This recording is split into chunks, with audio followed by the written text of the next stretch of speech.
So I was not expecting this episode to go down the way it did, especially with how these last two episodes went, because the whole Riloth thing was kind of segueing us into like this series or season finale. It was just so weird to just have this like plot line that was starting to build and then just go boom back to what they've been doing, which makes sense because yeah, obviously they have been mercenaries this whole time, so you know, what else are they gonna do besides, you know, I don't know, like think about maybe saving Crosshair, think of a plan to get him away from the Empire and get his chip out. Maybe that, or maybe, I don't know, like, contact Rex, see what's going on and being like, hey, how can we help? Yeah, they don't have to go back to being mercenaries, especially since it's so late in the series. It just felt, like, so weird. It wasn't bad, but, like, I don't know, it didn't feel like it fit where they put it. I don't know. I feel like this probably should have happened right before Riloth. I think that would have made it flow a little bit better. But before I continue to rant, what is up my dudes, and welcome back to my channel. If you're new here, what's up? I am One Creative Ginger, and in this house we have salty takes and emotional rants over fictional media, all while wearing the most amazing makeup you've ever seen in your entire life. And that is a fact. So, does that sound like fun? Well, how about helping a bitch out by clicking that subscribe button, and if you find at least one of your brain cells enjoying at least a millisecond of this video, why not hit the like button too? So of course, this episode starts off with the Batch returning to Ord Mantell, and of course, Echo's bitching like usual because Sid kind of fucked him over because she didn't give them proper information about the mission that they just returned from, so, you know, he's got every right to bitch about that. So they decided to go talk to her about it, but they find out that her bar has been taken over and she's not there, and it's been taken over by a mobster, and his name is Roland, and he's the son of Isa Durand, not sure, who's a powerful crime boss, so you know, that's an issue. So when the Batch goes to confront Roland about where Sid is, he's like, yep, she's out.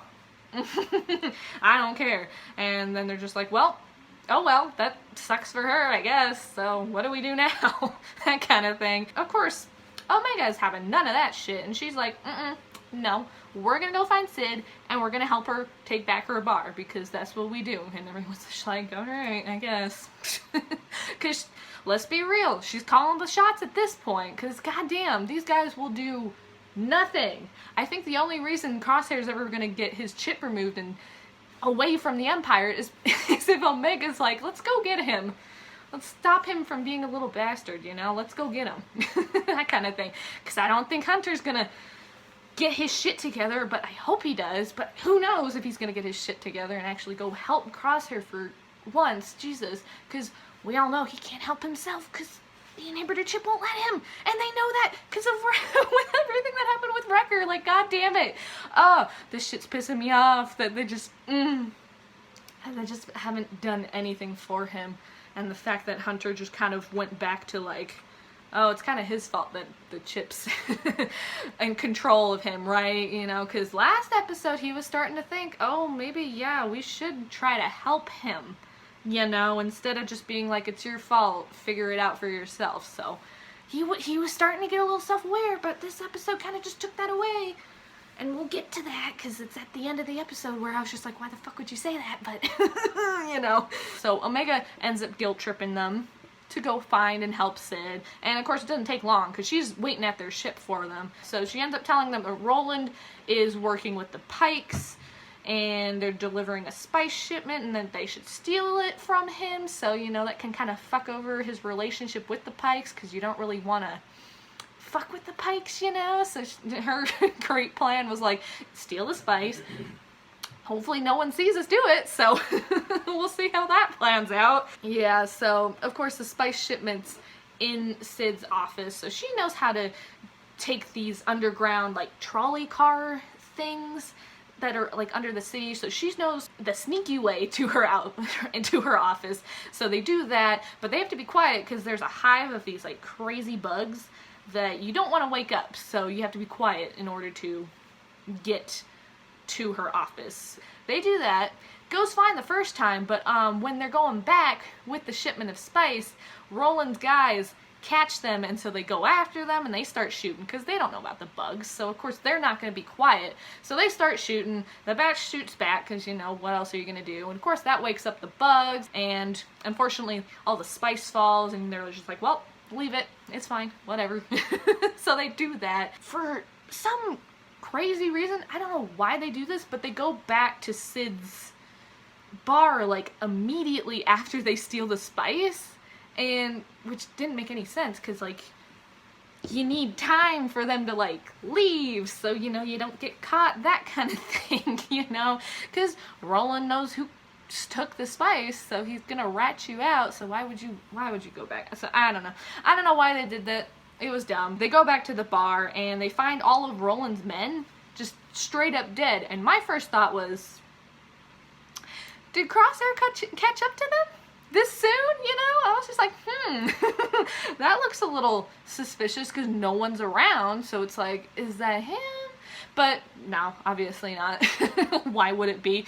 But it was the Pikes that most likely killed them because, you know, they've got Roland, and then they see the Batch and Sid, and Roland rats him out because he's like, yep, that's who took the spice, and the Pikes are like, give it back, and they're just like, well, we don't have it, so I don't know. And then of course they're just like, well, if you don't have the spice, you're giving us the kid, and they're just like, immediately they're like, fuck you, we're not doing that, and so they pull their guns on the Pikes, which is a really good scene. But Sid actually is like, you know what, you guys need to chill the fuck out, I'll get us out of this, because they can't talk their way out of anything. They're just, that's not their thing, you know. They're soldiers. They blast their way through things. So obviously, you don't really want to blast your way through like a thing with the Pikes. So, you know, and obviously Sid knows that. She's like, calm the fuck down. If you shoot, they're gonna kill Omega, so we're not doing that. And later on, she says that she wants to get the spice so they don't hurt Omega. And it was really sweet, because it really seems like she likes Omega, and which makes sense because obviously she's really good at gambling, as we've seen. So obviously, yeah, she's gonna like Omega in that, you know, in that sense. But you know, she doesn't want to see her hurt either, and I liked that. I like that Sid has a soft spot for Omega, and I really enjoy that. So I'm glad that that was a thing that showed up. I really liked seeing that. Yeah, so they have to leave Omega with the Pikes, and so they can go back to the hive and retrieve all the spice that fell down into like the little web nest. It was so weird looking. I have no idea what it is, but you know, all the spice dropped down there, so they're able to get it, and they're able to bring it back. And during all that, Omega is talking to Roland, and we get to see Ruby, this little armadillo looking thing. I don't know what it is, but the Bad Batch had saved Ruby earlier on in the show, so she makes a comeback, so we know what happened to her, that kind of thing.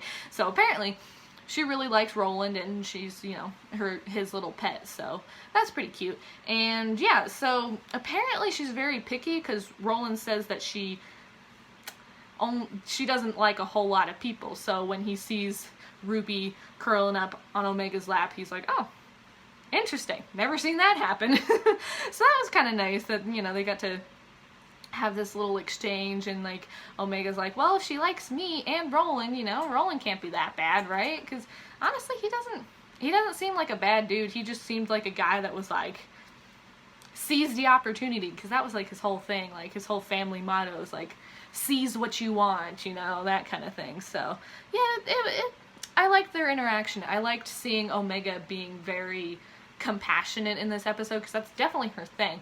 But yeah, we get to see it a lot more in this episode. I enjoy that. She's such a fun character. So the Batch ends up handing over the spice, and the Pikes give Omega back, but they decide Roland deserves death. Omega ends up pleading for them to not kill him, and Sid actually chimes in and says that the Pikes don't want to kill him, because if they do, you know, the whole Durand crime family, they're gonna come after them, so they probably shouldn't kill Roland, because they probably don't want an all-out war against his family, right? So they instead end up chopping off one of his horns, and that's it, so that's good. You know, Omega ended up saving Roland's life, and maybe that'll be helpful later on, who knows? Because, you know, he kind of owes her one, you know? So the Pikes leave, and so does Roland, and Hunter asks her why she stood up for someone who's done bad things, you know? And she's like, well, Ruby likes him, so, you know, he can't be that bad. And that's how the episode ends, which, yeah, I don't know, with how Hunter worded that, it really sounds like he's talking about Crosshair as well, because, you know, he's done bad things, he's tried to kill them, he's committed lots of war crimes, we can be sure of that, but, like, yeah, it just kind of sounded like he was like, mad at Crosshair, which, I don't know if that's, I could be looking into it a little too much, but I don't know, with how the last episode went, it's like, is that really a stretch? So he might just be talking about Roland, but if he was, wouldn't he have just said his name and been like, well, why did you stick up for that guy, you know, that kind of thing, instead of saying sticking up for a guy that's done bad things, you know, that kind of thing. So I don't know, I think he's talking about Crosshair, and it sounds like he was coming around in the last episode, but again, this episode just kind of forgot about what happened in the last one, so they were just kind of like repeating what they did at the end of the last episode, because that's kind of how the last episode ended as well, was like Hunter being like, oh shit, like having some inner turmoil about what to do with Crosshair, you know, that kind of thing. So it sounds like that was happening again in this episode, which was kind of weird, because it sounded like, well, at least it looked like Hunter was coming around in the last episode, so it didn't really make sense to have him do it again, especially like this, because it really just sounded like he hated Crosshair for some reason, which didn't seem like it, because again, like the third episode, when Omega asks if Hunter's mad at Crosshair, and he says, no, I'm mad at myself for leaving him, doesn't really make, I don't know. I guess it makes sense, because at the time, earlier on, Crosshair hadn't tried to, like, incinerate them or anything like that, so it just, I don't know, it just seemed like he was more sympathetic in the last episode, and then this one he was just kind of like, ugh. Yeah, it just had a weird vibe, like it forgot about the last episode and what they were doing with Hunter in the last episode, and they just kind of forgot about that. I don't know. It was just, that was weird. I don't know. But yeah, so with how that episode ended, really seems like both Roland and Sid kind of owe the Bad Batch, you know, a favor or two, you know, for what they did for them. You know, they saved both of their asses, so you think, I don't know, I feel like, you know, they could be powerful allies in the future in these next last 3 episodes, you know. I feel like if they need someone, you know, they can call on Roland, who is part of a pretty big crime family, so they could have some support that way. Roland seems like someone that will pay it forward, that kind of thing. Like, he seems like a respectable dude, even though he's part of a crime family, but like, he's very young, obviously, we see that, and we see that he's not that bad of a dude, and he definitely does owe a debt to Omega for saving his life, essentially, and, you know, I think he'll remember that, and I think, yeah, he'll definitely help them if they ask. So it's like, I don't know, I'd like to see that, you know, be paid forward in these last 3 episodes. I think that would be very interesting to see. Yeah, I mean, Sid also owes them one too, because they helped her get her bar back. So yeah, she definitely owes them one too, even though she won't admit it, but you know, she'll help them out, you know, that kind of thing. Omega's grown on her, and I think the rest of the Bad Batch has grown on her, because she gave everyone nicknames. I mean, we haven't heard Echo's nickname yet, but everyone has a nickname. It's so cute. I do believe that this episode would have made a little bit more sense if it was before these last 2 episodes that we had. If it was before anything with Riloth, I think it would have made a little more sense, like, storytelling wise, because, you know, it kind of had this weird break in between where, like, these last 2 episodes, it was like, oh, we've got like this storyline that's happening, and maybe there's, you know, it's building up to something that's going to lead to this season's finale, right? So yeah, this episode just kind of like abruptly came in between that, and so it just seemed like a really weird break. And yeah, I don't know. I guess we don't know how the next 3 episodes are gonna go, so maybe it'll make more sense. It seemed like, yeah, with how they helped Hera and how well that went, you think they would have been like, oh, we're kind of good at this. Maybe we should go find Rex and help him with this kind of stuff, you know? But yeah, that didn't happen, so it was just kind of weird. So that's why I feel like this episode was placed in the wrong spot chronologically in this season. It should have happened before Riloth.